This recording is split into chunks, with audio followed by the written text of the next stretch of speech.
Howdy. Welcome to Ausgrave Royalty. I am Justin.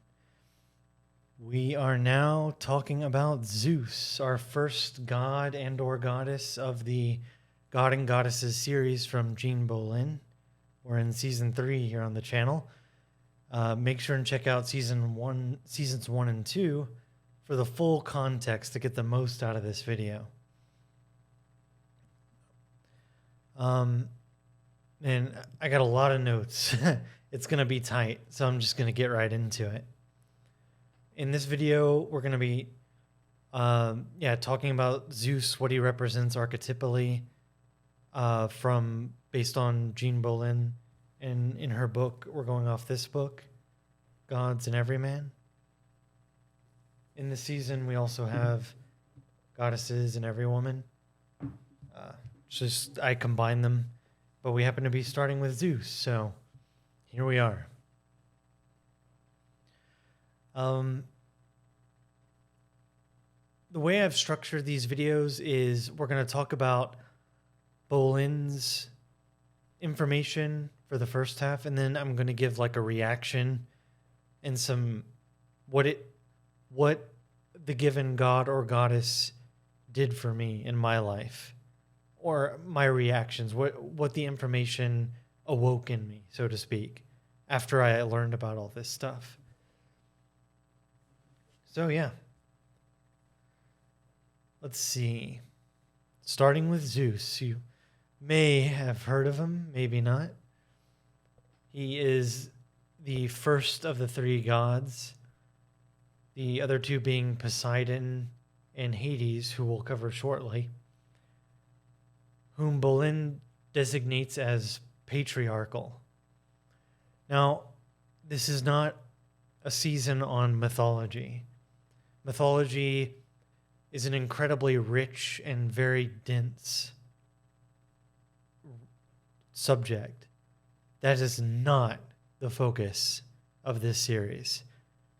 It happens to inform a lot of the material, but that we're coming at this from the archetypal psychology perspective, not the mythological, though that is tied in here. It's not the priority. Even Bolen can't cover everything. All of mythology for all the archetypes and the theories that she has. You get it. So I just wanted to point that out. If you want to know more about the mythology, there are plenty of other resources for that, but that's not the... While I'd love to talk about how all the myths and stuff inform, Bolen does a good enough job with what's contained in the books for now. So anyway, back on track, Justin. Okay. So I'm quoting from the book here. Bolen says, they represent 3 aspects of the father archetype. They divided the world among themselves, and each held dominion over his particular realm. As archetypes and metaphors, God and realm need to be considered together. Zeus and sky, Poseidon and sea, Hades and underworld. Note that this... Sorry, I'm interrupting here. Sky, sea, and underworld are symbolic and, like she says, metaphorical, especially when we talk about dreams. Especially the sea is usually associated with the unconscious. Bolen will articulate that, but I just wanted to emphasize what she's saying there. She goes on. Earth was dominated by Zeus, but not claimed as his. In patriarchies, Zeus is the ruling archetype within the culture, and significant for psychology in the psyches of men. Like the world in mythology, male psyches become divided into 1, the conscious mental realm of power, will and thought, which is Zeus, the realm of emotion and instinct, Poseidon, which is often suppressed, less valued, and sometimes split off from conscious awareness, and the dim, feared world of unseen patterns and impersonal archetypes, Hades, which is often glimpsed only through dreams. We all live in a patriarchy that most values acquisition of power and favors men who succeed at this goal. A little disclaimer here. We kind of bite our tongues a bit on the word patriarchy. The term, Bolen is writing in the 80s and in late 80s. The term patriarchy then does not mean what it does now. Let me know what y'all think about that. But I'm not reading into that too far. I'm totally taking her at her word when she's writing, right? Discussions about what the patriarchy is not the focus of this material as we're filming now. Maybe some other time.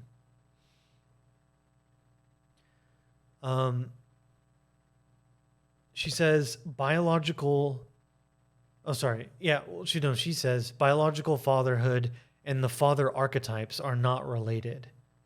And we covered this a lot in season 1 with Dr. Anthony Stevens, how it's not a particular mother and father that a child needs, not that mother or that father, but that they feel mothered and feel fathered, that they experience mothering and they experience fathering. That's what articulates mature psychological growth, not any particular qualities of that father or this mother or whatever. I have in my notes here, in trying to understand this personally, I can't help but think of Zeus as the meta incarnate. I have a video about the meta, but TLDR, it's basically the stated and implied ideals and practices of a system. I just made up that definition, but it'll do for our purposes. Based on what Bolen was saying, Zeus seems like the ultimate conservative, not politically, but in terms of representing the status quo and maintaining its preservation. People who are all about power and advancement do not want change. They want to master a static and reliable set of rules to climb as quickly as possible. Change is never good for Zeus. He's found his way to the top. Why would he ever change things? And I've talked about this before. But I want to read something here from the book, another extended quote.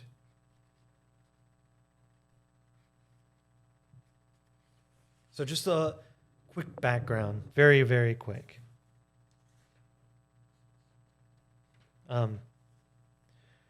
Zeus was the chief and most powerful of the Olympian gods. As the Olympian sky god, he ruled from Mount Olympus, a high and distant mountain whose craggy heights are often hidden by clouds that gather there.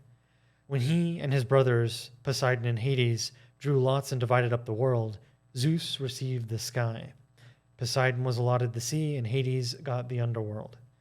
The earth and Mount Olympus were to be held in common, but Zeus from his sky position dominated the landscape and ruled over it all. The sky is vastly different from the sea or the underworld, as different as are the personalities of the ruling gods of each domain. To venture upward into the sky realm requires leaving the earth, losing touch with the tangible world, in order to gain a wide overview of the terrain. From this vantage point, we see the forest, not the individual trees. Zeus was god of lightning, his symbol the thunderbolt. To this day, when we dare to go against a patriarchal prohibition, we wait for lightning to strike us dead and breathe a sigh of relief when it is not forthcoming. As rain-bringer, Zeus also provided what growing things need. Whether he was being punitive or generative, Zeus's power was usually expressed from above and from a distance. Like all successful rulers, he was adept at strategy, forming alliances through which he defeated the Titans. He established and consolidated his power. And most important, a Zeus characteristic, he could impose his will on others. We become like Zeus when we want an exalted position and power, either over others or in order to accomplish what we want in the world. It is the realm of powerful men with political and economic power.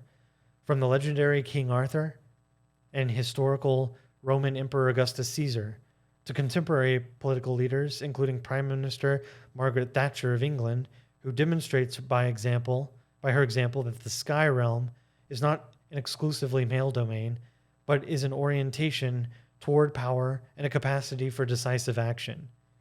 Most significant psychologically, especially in contrast to Poseidon and Hades realms, the sky represents a conscious attitude, a perspective that exalts control, reason, and will above all other qualities. So, I thought that was a great introduction. Thank you, Bolen. And it really reminds us, for those who have seen season 2, it's kind of like a mesh between the king and the warrior archetype that Robert L. Moore and Douglas Gillette mentioned. Bolen mentioned the generative power of Zeus. That reminds me of the procreative power of the king. So, let's get into it. Let's talk about Zeus as the archetype of the king. When Zeus is the archetype, the need to establish a kingdom is a driving force. Family is important. This is all from Bolen. Not exact quotes. These are my notes from Bolen. Definitely a man's home is his castle mentality. He expects to remain minimally involved in parenting while his wife stays home and takes care of all that. Also, a Zeus archetype will prefer to run their own business over working for someone else. It's all about increasing the domain of the kingdom and the richness of one's legacy. And I like the point that she made, or I mean, like all the points she made, but one of which is, again, whenever we say he or whatever, Zeus, his castle, whatever, it can also be female, her, like Margaret Thatcher, right? This isn't, the gender, the masculine, feminine, it's not important. We already talked about that women can know Zeus through their animus, and men can know the goddesses through their anima. Getting to know the contrasexual side, the masculine getting to know the feminine, and the feminine getting to know the masculine, can help reassemble and reintegrate and learn about those types of qualities within ourselves, and also help us get along better with the opposite sex. So when we say Zeus is archetype of the king, or next here we have Zeus as the archetype of decisive action, think of, Justin as the YouTuber, Justin as the man, Justin as the 9-to-5 worker. These are all just, this is what she means. These are just sides. These are dimensions of the Zeus figure, right? I just want to be clear on that as we go through this. So Zeus as the archetype of decisive action. Note that the thunderbolt and the eagle are symbols for Zeus. He is always ready to strike at what he needs to acquire. Eagles can see not only the broad landscape, but also the movements of its prey down to the very last details. Whether big or small, he's relentless in his focus when it comes to his vision. Zeus as alliance maker through business. Bolen notes that Zeus enjoys making alliances and connections to help aid him in accomplishing his objectives, as the Cyclops helped him establish Olympus in power.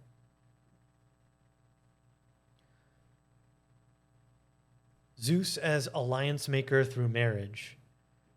Remember, this again reminds us of the king archetype from Robert L. Moore and Douglas Gillette, that the king is the procreator. He's the law bringer. He brings order to what's around him, and cares and fosters growth and procreates the next generation. This is very similar to Zeus. So Zeus is alliance maker through marriage. Furthermore, alliances can also be created via marriage. For the Zeus archetype, marriage is yet another vehicle to consolidate power. For Zeus, finding a suitable wife is not a matter of heart or soul connection, but a matter of state, an alliance to serve the goal of establishing or consolidating the realm. Bolen mentions that When a woman is in her Hera archetype, Hera being Zeus's wife in the mythology, she seeks marriage as a means through which she will be personally fulfilled, perfected, and brought to completion. For Hera, marriage is a sacred commitment and has the most important priority, with monogamy and fidelity essential to her well-being. As these two perspectives differ greatly, it's no wonder that the Zeus-Hera marriage turns out to be a model of conflict. Zeus the philanderer. Zeus is the archetypal philanderer. He goes after women with the singleness of purpose that is characteristic to his eagle nature. He will do whatever is necessary to get who he wants, and once he's had it, he will just as swiftly return to his work. Bolen notes that he may unconsciously not protect against pregnancy, for he has a strong drive to be a progenitor. And typically, he will look after his own, financially providing for any progeny, will acknowledge paternity. Zeus, the Sky Father. Zeus is the archetype of the dynastic mentor father who trains his children and expects loyalty in return. He feels betrayed when they grow up differently than intended. It is a Zeus characteristic for a man to strive to be a father who provides well for his children and to take pride in how well he does it. While the lines of communication are open, he reserves the authority for right of the final word. Zeus is an authoritarian. So Bolen has these great sections of like the archetypally Zeus man, like mortal man. Like if there were a person out in the world who was the epitome of the Zeus archetype that she's articulating, she gives them a little biography, like a little life story. So let's talk about that. She says, note that the Zeus pattern, as well with all the others, may become dominant during a phase of a man's life, rather than remain the major inner influence throughout his lifetime, or may resemble Zeus in one area of his life, perhaps in business or in personal relationships. To start with, in the early years, typically, if he's alone, a Zeus child will create a miniature world in which he makes things happen. He builds roads for his fleet of cars, or deploys his regiments of toy soldiers on a battlefield, or builds a city rather than reads a book or daydreams. Typically, these children will have a strong will and can exclaim no with great authority. A Zeus child of a successful, emotionally distant father has a role model he admires and who helps him get ahead in the world. If he also has a nurturing mother, he, the child, gains a sense of being somebody in the world. In adolescence, he often struggles with authority. He is often seen as a leader and dates the popular girls. He is not introspective despite being intelligent. He just wants to move forward and get on with life. In work, we can probably guess what happens here. He hones in on what he wants and puts everything into it, always alert for greater opportunities to advance in one way or another. Women are drawn to the Zeus man because of his success. He doesn't expect a woman to love him for his soul, whatever that is. He is not interested in being partners in the relationship. The Zeus man expects his woman to obey him and not to bother with feelings or anything else that might come up. Despite his success with women, Bolen states that Zeus is not a good lover. He is sexually aggressive, distant, and cares nothing about pleasing the other. He may have sexual fantasies of being dominated by powerful women. We've already spoken about marriage, but basically, once the honeymoon and courtship are done, they don't really make time for their wives or marriages.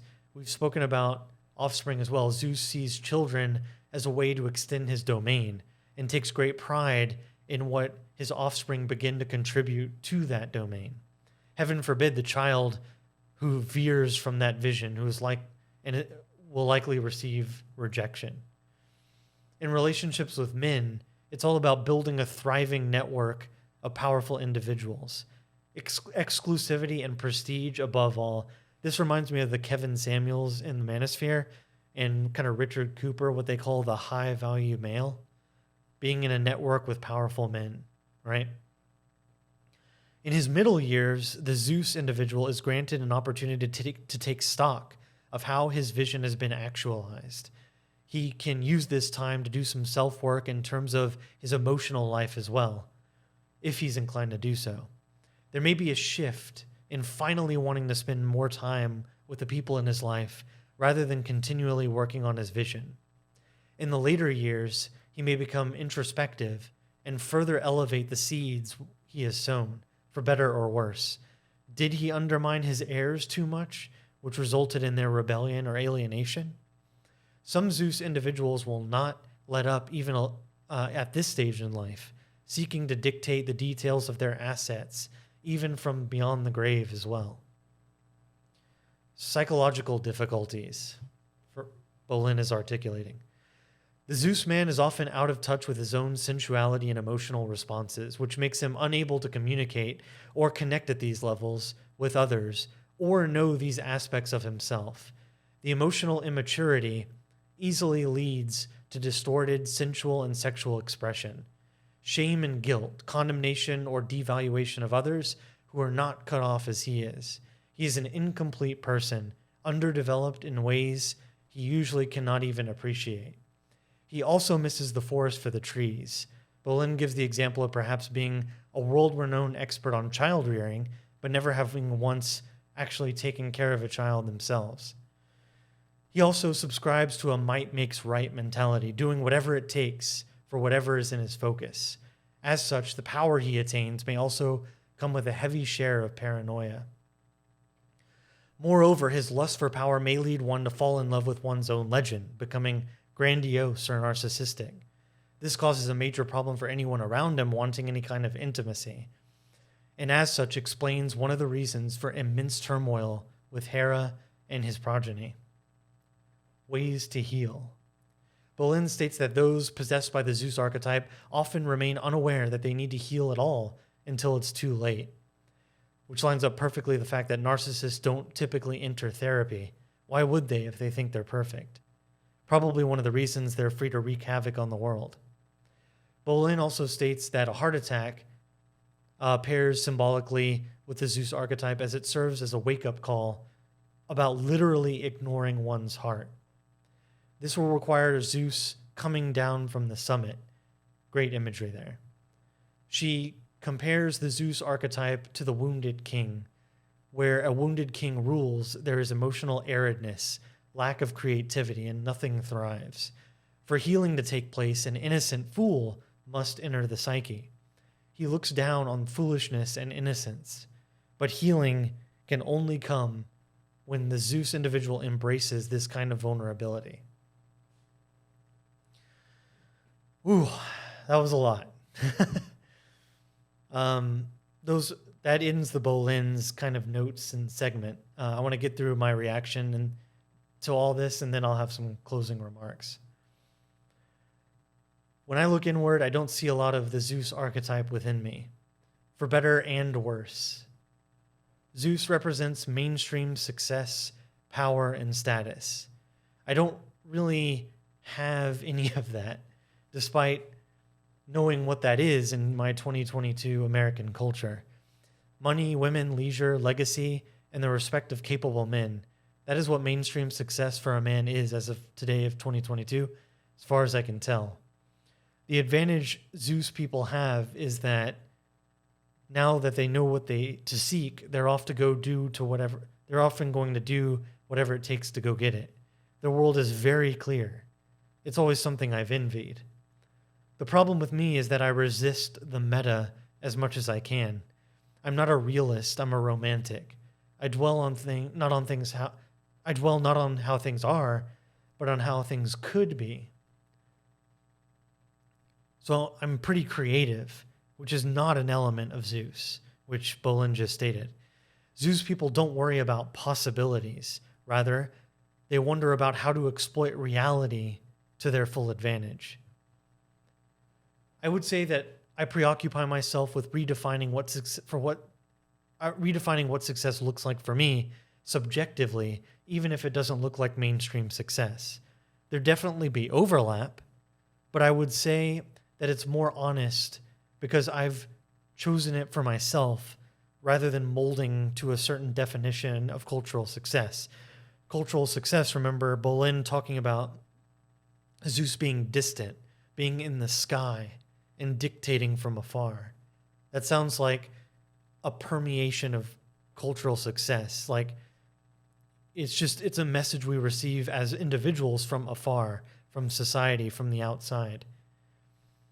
That's the that's the advantage, I'd say. But the disadvantage is alienation from mainstream people and mainstream thoughts and feelings about things that people have. And it reminds me, in a video game, God forbid you go against the meta. Oh my God. If you do not pick the best, what people are saying is the best, then you are a freaking liability. Uninstall the game, research the meta, do your homework, only play the best. Don't do anything else. Don't think for yourself. It's like gaming culture annoys me so much sometimes, as you might can tell. I have a video on the meta. All that being said, I could definitely use some Zeus energy. At a certain point, going against the mainstream becomes wildly inefficient, impractical, or just downright dangerous. And I'm thinking of ancient times. How do you think the tribe felt about doing things differently when life and death is on the line, right? So that's probably the reaction that gamers are having when I try and do something nutty, just to try something, The survival is kicking in, Ostracism from the mainstream used to mean a much greater likelihood of death, perhaps from exile or losing mating rights, etc. My point is, I can explore all the ideas I want, but I shouldn't neglect my 401k, so to speak. Last thing I say in my notes here, I've often wondered what my life would be like if I just embraced the status quo of things, but I've just never sat in the mainstream very long. So yeah, that's what I got out of my reaction from Zeus. And please let me know what y'all think of in the comments below about all this. Again, we see a lot of similarities between Zeus and the king archetype, being a procreator, being a lawbringer. But we see a darker side here with kind of being a amoral prick. And dumping everyone to the side, not caring who they hurt to get what they want. Which is why, again, you don't want to be a god or goddess. They're not to be fully emulated. They're to be inspired by. Like I just reacted. Like my reactions to Zeus. This is what I got from it, and this is how you should use it. Think about those qualities.